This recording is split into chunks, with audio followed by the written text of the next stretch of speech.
I was folding laundry on a Tuesday evening when my life quietly fell apart. The windows were dark. The house was mine. Finally, completely, peacefully mine. And I had a candle burning on the kitchen counter that smelled like cedar and vanilla. I remember that detail because I bought that candle specifically for moments like that one. Moments of stillness, of reward. The kind of quiet that a woman earns after years of clawing her way to something solid. My phone lit up with my mother's name, and I smiled because I hadn't spoken to her in a few days and I missed her voice. I answered on the second ring, and within 4 minutes, without ceremony, without softness, without even a breath of hesitation, she told me that she had sold her house, that she had given every cent to my brother Marcus to cover a debt so enormous it made my stomach drop, and that she and Marcus, and his girlfriend Tanya, were planning to move in with me. She said it the way you'd announce a change in dinner plans. I stood there with a dish towel in my hand, and I didn't say a word for a long moment. I just looked around my living room at the shelves I had built, the curtains I had chosen, the floors I had refinished on my hands and knees over 2 long weekends, and I felt something shift inside me. Not break, not crack, shift, like a tectonic plate, slow and deep and irreversible. "Elena, are you still there?" my mother asked. "I'm here, Mom," I said. But I wasn't, really. Not entirely. Part of me had traveled back 25 years to a kitchen in a different house, watching my mother cut the last piece of cake in half and give both halves to Marcus. Let me tell you about the house first, because you need to understand what it meant. My mother, Diane, bought that house in 1998 with money she saved over 12 years of working double shifts at a dry cleaning business. It was a small 3-bedroom in a suburb of Columbus, Ohio. The paint was always slightly chipped on the shutters, the furnace made a sound every winter that she swore she'd get fixed, and the backyard had a crabapple tree that dropped fruit every fall that nobody ever cleaned up quickly enough. It wasn't a grand house, but it was hers. Wholly, completely, laboriously hers. She used to stand in the kitchen in the morning with her coffee and look out the window at that tree, and I could see something in her face that I can only describe as ownership. Pride. The satisfaction of a woman who built something from nothing. She sold it. For Marcus. Marcus, who is 38 years old. Marcus, who has never held a job for more than 2 years. Marcus, who has a talent for making every single person in his orbit feel responsible for his failures. Marcus, who is my brother, and who I have watched my mother defend, excuse, fund, protect, and prioritize since the day he was born, which was 3 years after the day I was born, and which, as best I can tell, was the day I became invisible. I don't say that bitterly, or at least I try not to. I've spent a lot of years in therapy, and a lot of years doing the work of understanding that my mother loved me. She did. She does. But love, I've learned, is not the same as attention. It's not the same as fairness. And it is absolutely not the same as being seen. When I was 11, I won a regional essay contest. The prize was a small scholarship toward a summer arts program I desperately wanted to attend. I came home with the certificate in my hands, and my mother hugged me and said she was proud of me. Then Marcus came home 20 minutes later with a bruise on his face from a fight at school, and the next 2 hours were his. The essay, the contest, the certificate, all of it faded into the background.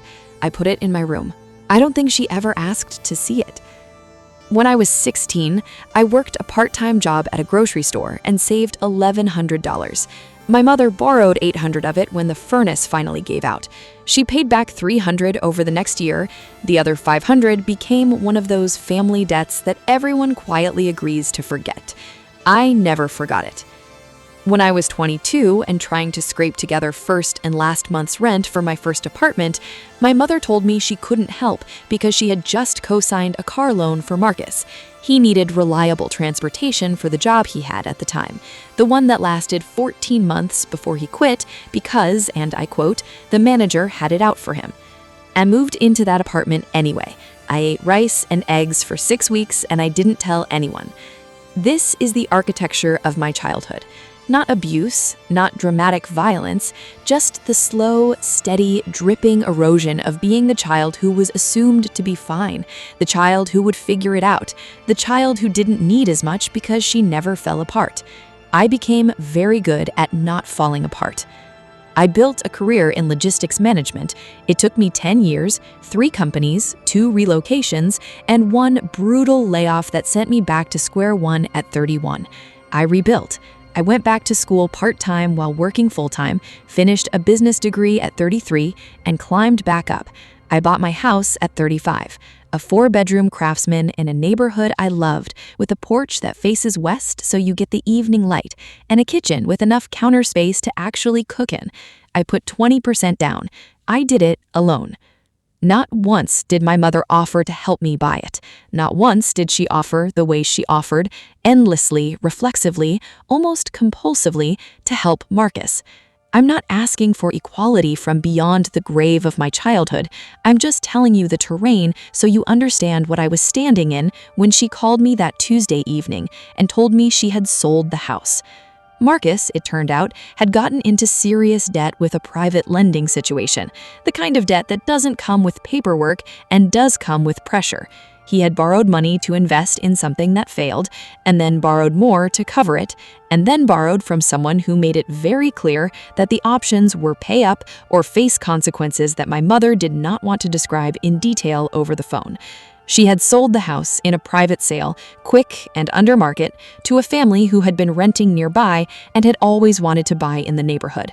She got $140,000. The house was probably worth $175,000. She gave Marcus $120,000.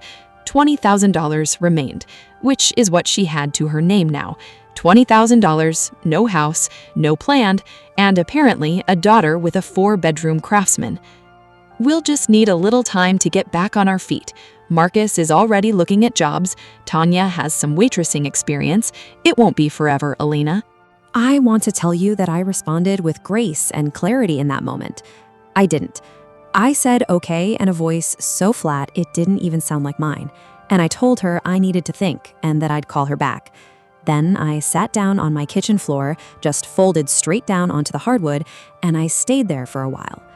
Here is what I was feeling, if I can untangle it honestly. There was the obvious anger. Of course there was anger. She had made a monumental, life-altering decision, sold her own home, her security, her retirement cushion, everything without a single conversation with me. She hadn't called to say, Marcus is in trouble, what should we do? She hadn't asked for advice or perspective, or even just acknowledgement that this would affect me too. She had made the decision, executed the decision, and then informed me of the decision alongside the expectation that I would absorb the consequences of it. But underneath the anger, something older, something I recognized. That familiar ache of being the afterthought, of being the one the family turns to not with love and not with need, but with assumption. The assumption that Elena will handle it. Elena always handles it. Elena doesn't require the kind of careful approach you'd use with Marcus. You don't have to ask Elena, you just tell her, and she'll figure it out because that's what Elena does. I sat on my kitchen floor and I thought about the crabapple tree in the backyard of that house, and I cried, which I didn't expect. Not for the house exactly, for the version of my mother I had always hoped to find, the one who would one day look at me the way she looked out that kitchen window, with pride, with ownership, with the quiet recognition of something she had built well. I called my best friend Dana before I called my mother back. Dana has known me since college, and she is constitutionally incapable of softening difficult truths, which is one of the reasons I love her. No, Dana said before I had even finished explaining. I haven't asked a question yet. I know, but whatever the question is, the answer is no. Elena, listen to me. You know how this ends. You know exactly how this ends if you let them move in. Marcus doesn't get a job for 4 months, and you stop saying anything about it because you don't want to stress your mother out, and then it's been a year, and Tanya is decorating her bedroom, and your mother has reorganized your kitchen, and suddenly it's their house and you're the guest. I told her she was being dramatic. Am I? She said. She wasn't. I spent 3 days thinking before I called my mother back. During those 3 days, I talked to a therapist. I still have monthly check-ins with mine. And I did something else, something practical. I called my attorney. I own my house. My name is the only name on the deed. I have no legal obligation to house anyone. I needed to remind myself of that, not because I was planning to use it as a weapon, but because I needed to feel the ground under my feet. I needed to feel solid. When I called my mother back, I asked if we could talk in person. She agreed. She was staying with a cousin an hour away, had been there for 2 weeks, which meant she had been homeless for 2 weeks before she called me. I drove to my cousin Angela's house on a Saturday morning with a knot in my chest and a speech I had rehearsed roughly 40 times in the car. My mother was sitting at Angela's kitchen table when I arrived. She looked smaller than I remembered, which frightened me in a way I didn't expect. She is 64 years old, and in those 6 weeks since I had last seen her, she seemed to have compressed somehow, as if the weight of the decision had pressed down on her from above. I hugged her. I held on longer than I usually do, because whatever I was about to say, I needed her to know I loved her first. Marcus wasn't there. I had asked, through my mother, that it just be the two of us. We sat at the table, and she wrapped both hands around a mug and waited. I told her as calmly as I could that I had heard what she shared on the phone, that I understood she was in a difficult place, that I loved her, and then I told her that I could not allow her and Marcus and Tanya to move into my home. The silence that followed was the loudest thing I have ever heard. "Elena, Mom, let me finish, please." She nodded. Her eyes were already wet. I told her about the pattern. I didn't do it with accusations, or I tried not to, but I laid it out as honestly as I could. The cake, the furnace money, the co-signed car loan, the essay no one asked to see. I told her about moving into my apartment on my own at 22 and eating rice and eggs for 6 weeks and never telling anyone because I knew there was no point. I told her that every time Marcus had needed something, she had found a way, and every time I had needed something, I had found a way alone. I told her that I had built my life alone, and that it was a good life, and that I was proud of it, and that it was mine. I told her that if I allowed the 3 of them to move in, I already knew what would happen, not because I was pessimistic, but because I had a lifetime of data. And I told her that I would not trade the peace I had built for a situation that would ultimately benefit Marcus at my expense, again, while my mother stood in the middle, feeling helpless, again, and I was expected to carry everyone, again. She was crying by then, soft, quiet tears, the way she always cried, never dramatically, just steadily, like a slow leak. "I didn't think you'd mind," she said. "I thought, you have the space, and you're so capable." And there it was, the exact sentence I had been waiting my entire life to hear spoken out loud so I could finally respond to it. "That's the problem, Mom," I said, and my voice broke a little. "You never thought I'd mind because you never thought I had the same needs as Marcus. You never thought I could be hurt or overwhelmed or struggling because I never fell apart in front of you.